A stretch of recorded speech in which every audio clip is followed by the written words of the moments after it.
If you're thinking about buying new construction in Las Vegas, there are 7 mistakes that I see buyers make all the time, and avoiding them could save you thousands of dollars and months of stress.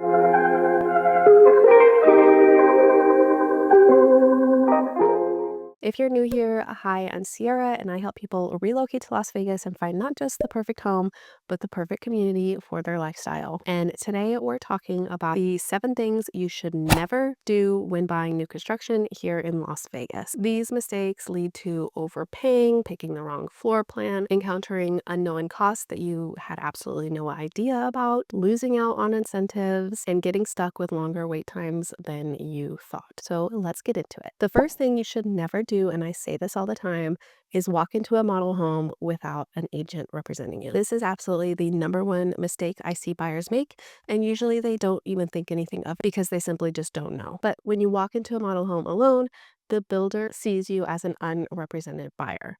Now, what that means is that you don't get an advocate during the entire process, from the contract to the build phase or even the final walkthroughs. So what I always like to tell people is that the on-site rep that you see in the model homes, they represent the builder. They have absolutely no loyalty to you. Their loyalty lies with the builder and getting them the most money and protection throughout the entire process. On the other hand, you coming in with an outside agent like myself protects you from the very beginning of really important contract issues that could happen, negotiation that you might not know is available. So it really could cost you a lot of money and time to not have an agent representing you in new construction. Plus, my services as a new construction rep are completely free to you. The builder takes care of my compensation so that I can focus solely on representing you and your best interests. So that is tip number one. Do not go into a model home unrepresented. If you need representation or just don't know where to begin, reach out to me by texting the number you see on your screen or click the link in the description below,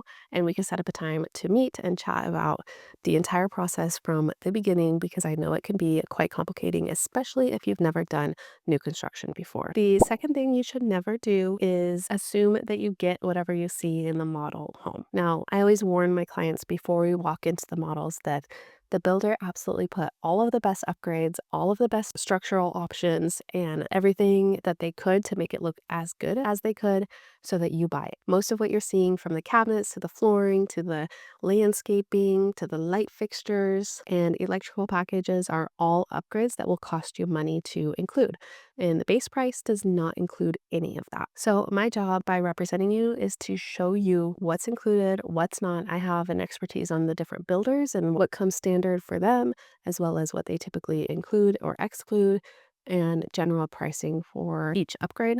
So just having that in your mind as you tour these beautiful models can definitely save you from the disappointment of realizing that the base model that you're going to get for $100,000 less looks absolutely nothing like the beautiful model that you just toured. Number three on that note is to anticipate the importance of structural upgrades and to not overlook them, because once you decide on these structural upgrades, they're set in stone. You can't change them. It's like, if you decide to add a bathroom or not, it could really affect your long term and how you feel in the house. So if you don't plan these things ahead of time and know all of your options, then you could really get stuck with something that you either regret or wish you had. And on that note, a lot of times in picking these options, you will feel rushed or pressured if you don't think about them beforehand. But a lot of times buyers don't even know what their options are. So I always make sure you know every option you have before you go under contract so that you don't end up with something that you regret. Now, the fourth mistake I see buyers make is ignoring builder incentives or assuming that they're guaranteed. Now, incentives change constantly and they really depend on the current market, whether it's a strong buyer's market or a seller's market. If these builders have a lot of homes sitting that they need to sell, they are going to push selling their inventory homes that are done and complete because they cost them a lot of money. So a lot of times they'll offer some really great incentives for those homes, but then not for the other homes that have a later closing date and are still being completed. Now, there's nothing wrong with this. I just like to bring it it to my buyer's attention so that they don't feel like they have to make a decision right away, because it really just depends on the market. And I like to educate my clients on how the market's performing. Currently, we are in more of a buyer's market, so buyers have more negotiation power, a higher ability to get incentives like closing costs covered and design upgrades. So this is more just kind of a warning, not really anything that people do wrong. It's just a warning to be hyper aware of the incentives that are currently being offered and to not assume anything. Now, onto the fifth mistake I see far too often is buyers focusing on the base price and not realizing that they'll likely, if not definitely, be spending a lot more money than the base price, because this doesn't include lot premiums, it doesn't include structural or design upgrades, and it does not include closing costs and things that you'll have to do after closing, such as landscaping, window coverings, buying appliances like refrigerators and washers and dryers. So all of that adds up quickly, and a lot of times I see buyers closing at a cost that is much, much higher than they originally anticipated. And this usually happens when they don't have guidance from an outside agent like myself to help them with understanding all of these costs before they go under contract. Because, like I said before, the builder's rep just wants to get you under contract at a price that the builder likes and get these inventory homes off of their books. So they're not going to take the time to sit down with you, explain everything thoroughly, and what all you're going to need to expect after closing. All right, and then number six, this is a huge one: skipping outside inspections. So, because the home is brand new, oftentimes buyers think that there's not going to be anything wrong. I mean, if they just built it, how could anything possibly be wrong? Plus, the builder always does an in house inspection as well. So, why would I need an outside inspection? Well, let me tell you, this is absolutely the number one thing I recommend to my clients.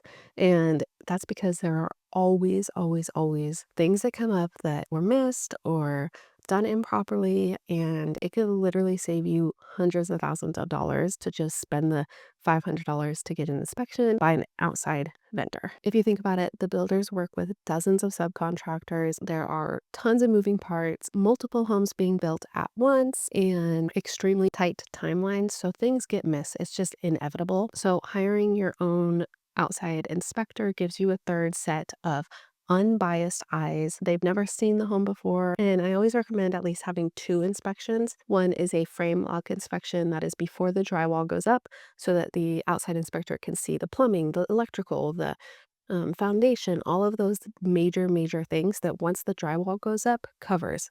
So if something is major wrong with the electrical, you might not find out for another 5 years when you have a power outage and need to rip up all the drywall in the house. And that could be after your warranty is expired, and it could cost you a lot of money. So this pre-drywall inspection ensures that if there are any issues, that we can negotiate with the builder and have them fix them. And usually they are very willing and able to fix these things before you close on the home. And then the second inspection I recommend is the final inspection right before your final walkthrough. This is to test all the appliances, make sure that any issues from the previous inspection were fixed, and additionally to make sure that nothing new has come up since the last inspection.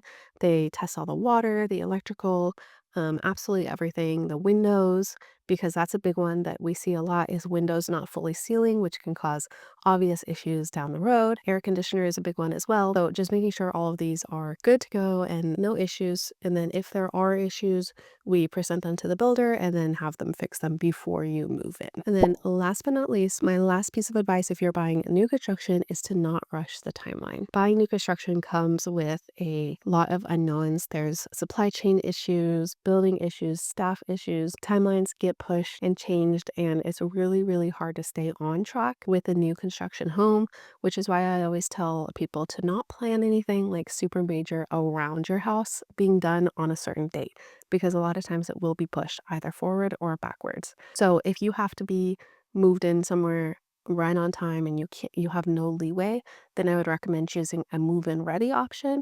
Then at least you have a set date, you could close on the home and be good to go. So if you need help planning a timeline around this and you really want new construction but don't know how to make it work with your current home, or maybe your lease is ending or you're starting a new job, I sit with my clients to help come up with some creative ways to get around this and plan a timeline that makes sense and won't make you feel rushed, because there's nothing worse than getting disappointed by push timelines and then you end up homeless or sleeping on your friend's couch. I would hate to see that happen to you. So definitely that is something I work with my clients on to make sure that that doesn't happen. So to recap, those were the 7 things that you should never do when buying new construction here in Las Vegas, from walking into a model home without representation, to assuming you know what's included based on the model, underestimating total cost, and not having an outside inspection, and of course, rushing timelines. There's a lot that you can avoid by simply having someone like myself who's educated, knowledgeable,